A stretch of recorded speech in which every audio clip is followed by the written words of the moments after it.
உங்கள் இதயத்தில் ஆரம்பித்த காதல் ஏன் இன்று பேச மறுக்கிறது? அன்பின் உச்சியில் ஆரம்பித்த அந்த இனிமையான பயணம் இன்று ஊமைச்சுவராக மாறிவிட்டதா? ஒரே வீட்டிற்குள் 2 பேர் 2 தீவுகளாக பிரிந்து வாழும் அந்த துயரத்தை அனுபவிக்கிறீர்களா? ஒரு கட்டத்தில் சின்ன சின்ன சண்டைகள் பெரிதாகி இனி பேசுவதற்கே வழியில்லை என்ற நிலைக்கு வந்திருப்பீர்கள். படுக்கை அறையில் கூட மௌனம் உங்களை வாட்டுகிறதா?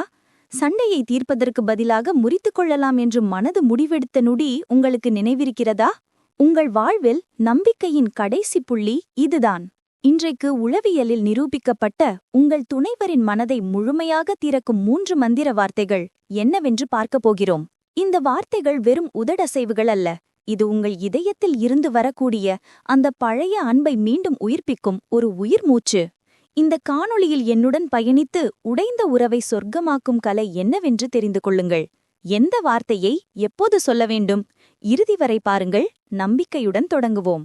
உங்கள் துணைவர் ஏன் உங்களை தவிர்க்கிறார்? உங்கள் துணைவர் உங்களை புறக்கணிக்கிறார் என்று நீங்கள் நினைக்கிறீர்கள். ஆனால் உண்மை அதுவல்ல.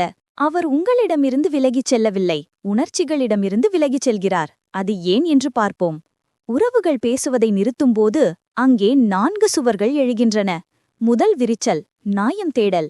சண்டைகள் வரும்போது நான் சொல்வதுதான் சரி என்று உங்கள் நியாயத்தை நிரூபிக்கத்தானே முயல்கிறீர்கள். உறவுக்குள் நீதிபதியும் தேவையில்லை, குற்றவாளியும் தேவையில்லை. ஒருவருக்கொருவர் புரிந்து கொள்ளுங்கள். இரண்டாவது விரிச்சல், பயம். நான் உண்மையை சொன்னால் சண்டை இன்னும் பெரிதாகிவிடுமோ என்ற பயம்தான் பேசுவதை தடுக்கிறது. இந்த பயத்தினால்தான் சின்ன பிரச்சனைகளையும் நாம் உள்ளுக்குள்ளேயே புதைத்து உறவை கொள்கிறோம். இன்று இந்த 2 சுவர்களை உடைக்கப் போகிறோம். உங்கள் துணைவரின் காயப்பட்ட ஆத்மா எதை அங்கீகாரம் செய்ய விரும்புகிறது? மந்திர வார்த்தை 1.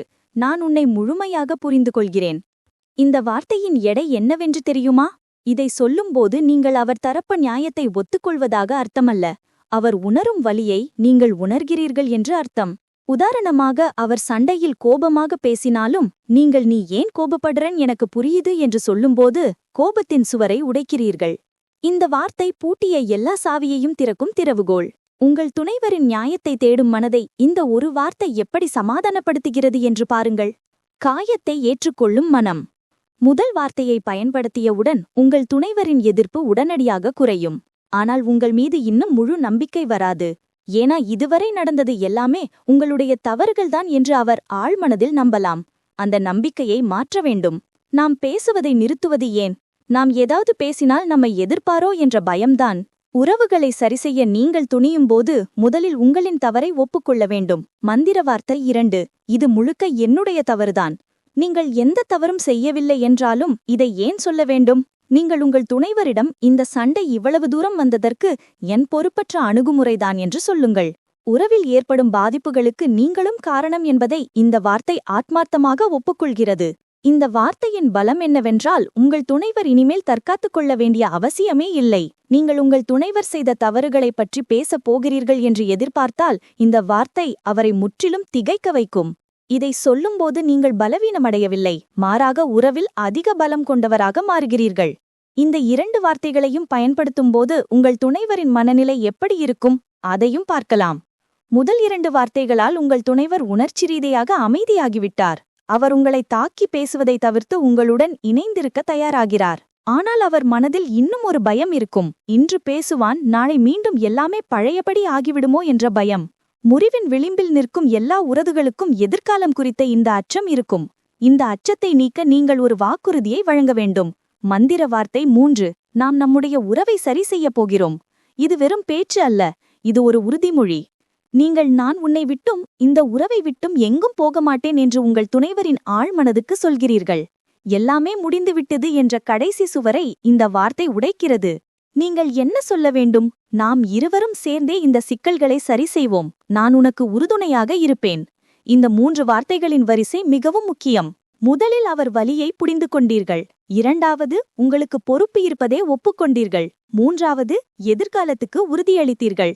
இந்த செயல்முறைதான் முறிவின் விளிம்பில் நிற்கும் உறவுகளை சொர்க்கமாக்கும் மந்திரம். இதை எப்படி பயன்படுத்த வேண்டும்? ஒரு நாடகம் போல அல்ல. ஆழ்ந்த அமைதியுடன் கண்ணில் நீரிடைத்து உண்மையாக பேசுங்கள். உங்கள் துணைவர் அழுவதற்கோ அல்லது அமைதியாக இருப்பதற்கோ இடம் கொடுங்கள். உறவுகளை சரி செய்வது வெறும் வார்த்தைகளில் இல்லை, அந்த வார்த்தைகளுக்கு பின்னால் இருக்கும் உங்களுடைய அர்ப்பணிப்பில்தான் இருக்கிறது. இறுதியாக உங்களுக்கு ஒன்று சொல்ல விரும்புகிறேன். ஒரு உறவு முறியும் போது அது 2 பேருக்கும் தோல்விதான். ஆனால் நீங்கள் இந்த வீடியோவை இறுதி வரை பார்த்ததற்கு காரணம் உங்களுக்குள் இழந்த அன்பை மீட்கும் ஒரு துடிப்பு இருக்கிறது. அந்த துடிப்புதான் உங்கள் சொர்க்கத்தின் சாவி. இனிமேல் சண்டைகள் வரும்போது, கோபம் வரும்போது அல்ல, அன்பு வரும்போது பேசுங்கள்.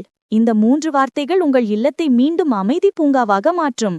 அந்த 3 வார்த்தைகள் மீண்டும் நினைவிருக்கிறதா? 1. நான் உன்னை முழுமையாக புரிந்து கொள்கிறேன். 2.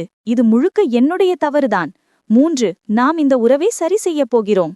நீங்கள் எந்த வார்த்தையை பயன்படுத்தப் போகிறீர்கள்? கமெண்டில் சொல்லுங்கள். இந்த நம்பிக்கையை தேடும் உங்கள் நண்பர்களுக்கும் இந்த வீடியோவை பகிர்ந்து கொள்ளுங்கள். நன்றி, வணக்கம்.